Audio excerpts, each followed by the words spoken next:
Hello guys, कल part 1 में हमने आपको बताया प्रश्नावली 5.3 का पूरा प्रश्न आपको सॉल्व कर जाना है। दोस्तों आज हम आपको बताएंगे अध्याय 6 यानी कि त्रिभुज जो चैप्टर है आपको मैं उसका इम्पोर्टेंट क्वेश्चन बताऊंगा। तो दोस्तों उसको देख लीजिए। देखिए पहला, सभी वृत्त होते हैं डॉट डॉट बीच में रहेगा तो आपको भरना है समरूप।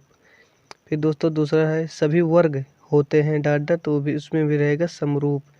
फिर दोस्तों तीसरा रहेगा सभी त्रिभुज समरूप होते हैं, तो कौन त्रिभुज समरूप होते हैं यानी कि समबाहु त्रिभुज समरूप होते हैं। सभी समबाहु त्रिभुज समरूप होते हैं।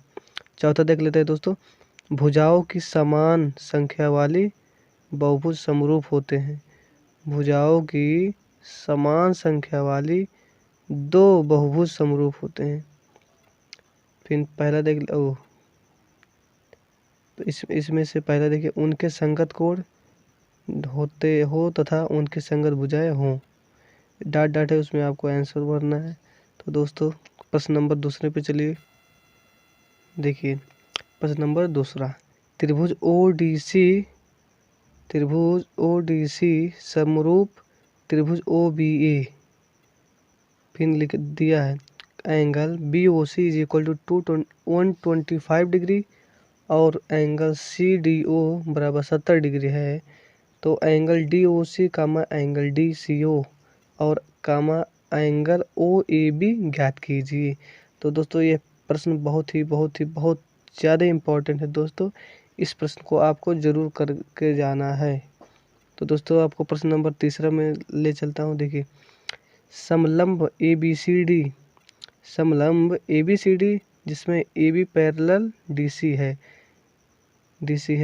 फिर के विकर्ण AC और BD परस्पर O पर प्रतिच्छेद करते हैं। दो त्रिभुजों की समरूपता कसौटी का प्रयोग करते हुए दर्शाइए कि OA/OC बराबर OB/OD है। तो दोस्तों देखिए दूसरा प्रश्न आपको चौथा है। चौथा 4 से लेकर पूरा प्रश्न को सॉल्व करना है और 6.4 का आपको पूरा प्रश्न सॉल्व करना है। दोस्तों देखिए दोस्तों आपको बढ़िया से रिवाइज करके जाना है। तो दोस्तों यदि आपको नंबर लाना है तो ये सब तो करना ही पड़ेगा दोस्तों। तो दोस्तों देखिए आपको अध्याय 7वां बता देता हूँ, कोऑर्डिनेट ज्योमेट्री यानी कि निर्देशांक ज्यामिति। इसमें पहला देखिए, निर्धारित कीजिए कि क्या बिंदु 1,5, 2,3 और -2, -11 संरेखी है। तो दोस्तों दूसरा प्रश्न देखिए, जांच कीजिए कि क्या बिंदु 5, -2, 6, 4 और 7, -2 एक समद्विबाहु त्रिभुज के शीर्ष हैं। तो दोस्तों देखिए 7वें का तीसरा प्रश्न, x अक्ष पर वह बिंदु ज्ञात कीजिए जो 2, -5 और -2, 9 से समदूरस्थ हैं। 7वें का चौथा देखिए, y का वह मान ज्ञात कीजिए जिसके लिए बिंदु P बराबर P 2, -3 और Q 10, y के बीच की दूरी 10 मात्रक है। तो दोस्तों 5वां देख लेते हैं, यदि Q 0, 1 बिंदु P 5, -3 और R x, 6 से समदूरस्थ है तो x के मान ज्ञात कीजिए। दूरियां QR PR भी ज्ञात कीजिए। चौथा देख लेते हैं दोस्तों। देखिए और छठवां, x और y में एक ऐसा संबंध ज्ञात कीजिए कि बिंदु x, y बिंदुओं 3, 6 और -3, 4 से समदूरस्थ हों। तो दोस्तों 7वां देख लीजिए, उस बिंदु के निर्देशांक ज्ञात कीजिए जो बिंदुओं -1, 7 और 4, -3 को मिलाने वाले रेखाखंड को द्विरेखीय 3 यानी कि 2:3 के अनुपात में विभाजित करती है।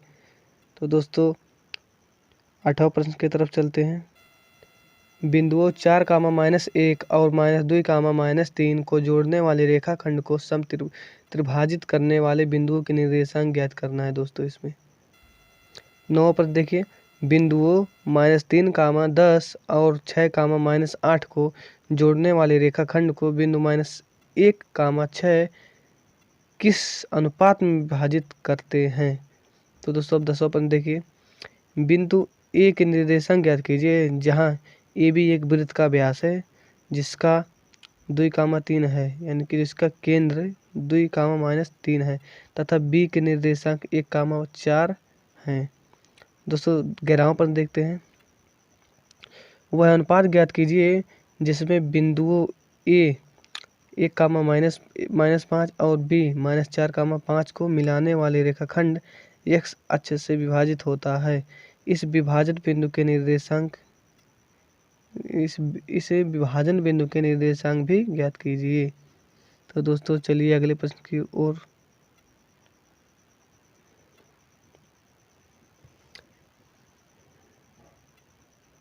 यदि बिंदु 1 कामा 2 और 4 कामा वाई x कामा 6 और 3 कामा 5 इसी क्रम में लेने पर एक समांतर चतुर्भुज के शीर्ष हों तो x और y ज्ञात कीजिए। और दोस्तों 13वां देख लेते हैं। यदि a और b क्रम से इतना मतलब -2 कामा -2 और 2 कामा -4 हों तो बिंदु P के निर्देशांक ज्ञात कीजिए ताकि EP = 3/7 AB हो और P रेखाखंड AB पर स्थित हो। दोस्तों ये बहुत ही वेरी इंपॉर्टेंट है दोस्तों यह। चलिए अगले प्रश्न की ओर। 14वां प्रश्न देखिए दोस्तों। बिंदुओं A -2 कामा 2 और B 2 कामा 8 को जोड़ने वाले रेखाखंड AB को 4 बराबर भागों में विभाजित करने वाले बिंदुओं के निर्देशांक ज्ञात कीजिए। दोस्तों 15वां देखिए। एक समचतुर्भुज का क्षेत्रफल ज्ञात कीजिए जिसके शीर्ष इसी क्रम में 3 कामा 0 4 कामा 5 और -1 कामा 4 और -2 कामा -1 हैं। संकेत में दिया है दोस्तों देखिए। समांतर चतुर्भुज के क्षेत्रफल बराबर 1/2 गुणे उसके विकर्णों का गुणनफल, यानी कि हाफ इंटू उसका जो विकर्ण रहेगा उसी का गुणनफल। देख लेते हैं 16वां प्रश्न दोस्तों देखिए। उस त्रिभुज का क्षेत्रफल ज्ञात कीजिए जिसके शीर्ष हैं पहला 2 कामा 3 -1 कामा 0 2 कामा -4। फिर दूसरा देखिए -5 कामा -1 3 कामा -5 5 कामा 2।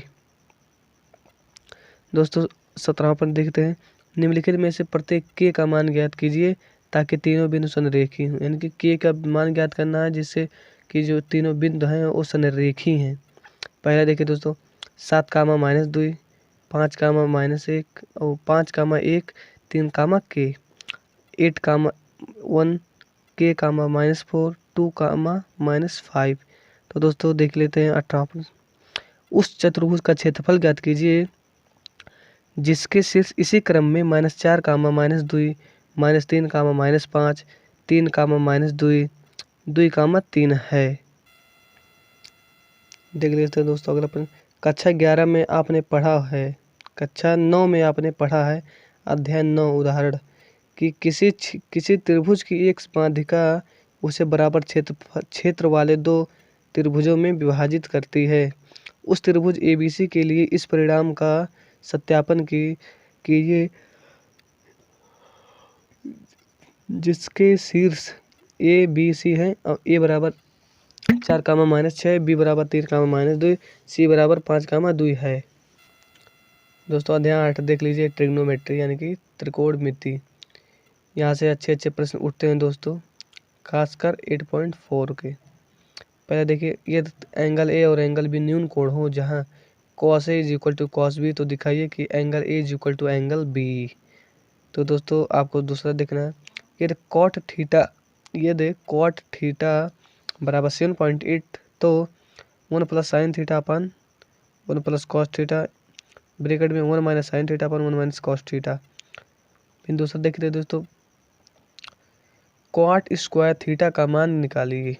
cot स्क्वायर थीटा का मान निकालिए। फिर दोस्तों देखिए यदि 3 cot A बराबर 4 तो जांच कीजिए कि 1 - tan square A upon 1 + tan square A = cos square A - sin square A है या नहीं। देखिए दोस्तों त्रिभुज ABC में जिसका कोण B समकोण है, यानी कि ABC है एक त्रिभुज जिसमें इसका जो B है वह समकोण है। यदि tan A = 1/√3 तो निम्नलिखित के मान ज्ञात कीजिए। पहला A यानी कि sin A cos C + cos A sin C cos A। फिर दूसरा देखिए cos A cos C - sin A sin C दोस्तों देखिए प्रश्नावली 8.4 है दोस्तों, इसमें से प्रश्न 5 का सभी प्रश्न, फिर अध्याय 9 का सभी प्रश्न आपको करना है, फिर प्रश्नावली 10 दूसरे का प्रश्न 4 से सभी प्रश्न करना है। अध्याय 11 प्रश्नावली 11.1 का पूरा प्रश्न करना है। अध्याय 12 वृत्तों से संबंधित क्षेत्रफल है, उसको भी आपको करना है पूरा। और प्रश्नावली 12.2-3 यानी कि 3, 4, 8, 10, 12वां 13वां और चौथा और तीसरा, यानी कि इस सब प्रश्न आपको सॉल्व करके जाना है। दोस्तों चलिए और प्रश्न देख लिया जाए। Some important question. पहला है 2 अंकों की संख्या में इकाई का अंक x तथा दहाई का अंक y है तो संख्या होगी।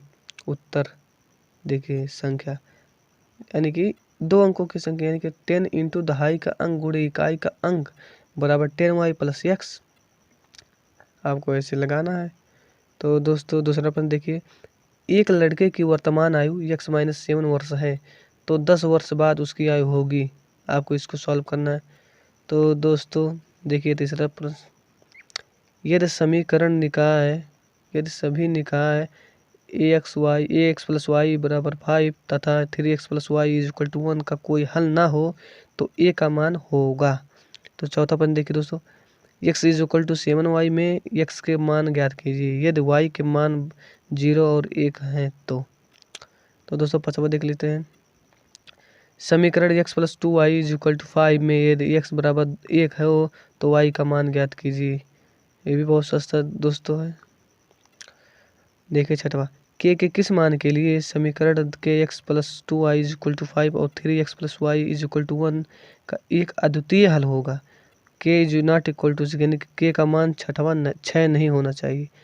देखिए दो संख्याओं का योग 25 एवं अंतर 7 हो तो वे संख्याएं होंगी। के किस मान के लिए समीकरण निकाय के x plus 2y is equal to 5 और 3x plus y is equal to 1 के लिए कोई हल संभव नहीं होगा, के बराबर 6 होना चाहिए। देखिए दोस्तों, दो संख्या का योग 40 एवं अंतर 20 है तो संख्याएं ज्ञात कीजिए। दोस्तों देखिए अगला प्रश्न, 50x square minus 19 8/10x minus 14y को सरल कीजिए, यानी कि सिंपल फॉर्म में करना है। दोस्तों देखिए चित्र में ए बी वृत्त का व्यास है तथा ओ वृत्त का केंद्र है। यदि angle C O B 50 degree हो तो कोण सी ए बी का मान होगा। देखिए दोस्तों भी अच्छा है। तो आपको दोस्तों देखना है, यदि x plus 1/x is equal to 7 तो x square plus 1/x square का मान बताइए। यदि द्विघात समीकरण के एक्स स्क्वायर प्लस के एक्स प्लस 3 है बराबर 0 का मूल 1 है तो के का मान ज्ञात कीजिए। तो दोस्तों आज का वीडियो यहीं तक। आज पार्ट 2 आपका समाप्त हुआ। पार्ट 3 भी आपको प्रदान किया जाएगा कुछ इम्पोर्टेंट क्वेश्चन। तो दोस्तों यदि आप हमारे चैनल पर पहली बार विजिट कर रहे हैं तो मेरे चैनल को सब्सक्राइब करें, बगल में लगे बेल आइकन को जरूर प्रेस करें जिससे मेरे आने वाली वीडियो की नोटिफिकेशन आपके पास तुरंत पहुंच जाए।